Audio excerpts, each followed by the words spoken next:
नमस्कार, माझं नाव सौ ऋतुजा महेंद्रकुमार कदम. मी लवलेगावची सरपंच आहे आणि आमचा लवलेगाव सध्या वसुंधरा माझी अभियान 5मध्ये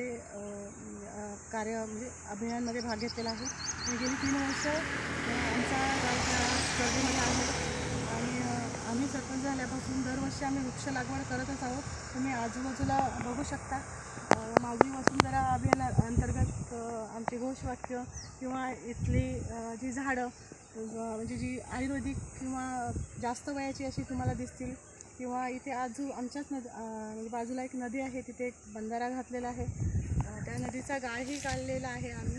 आणि विशेष म्हणजे इथे असणारी म्हणजे गावामध्ये ग्रामीण भाग असल्यामुळे असणारी झाडे ही आयुर्वेदिक असलेली आणि ती लोकांपर्यंत पोहोचवण्याचा आमचा सतत प्रयत्न असतो. त्याचबरोबर इथे कचऱ्याचा आमच्या गावामध्ये काही विषय नाही. इथे बघू शकता कचराकुंडी रस्त्यालगत आपण ठेवलेले आहे. त्याचप्रकारे सगळीकडे जशा कचराकुंड्या ठेवलेल्या आहेत म्हणजे लोकांना त्याचे फायदे किंवा तोटे आम्ही कल्पना केलेली आहे. आणि समोर एक बघू शकता ते झाड 100 वर्ष जास्त हे झालेले. अशा प्रकारची अनेक झाडं आमच्या लोले गावामध्ये आहेत.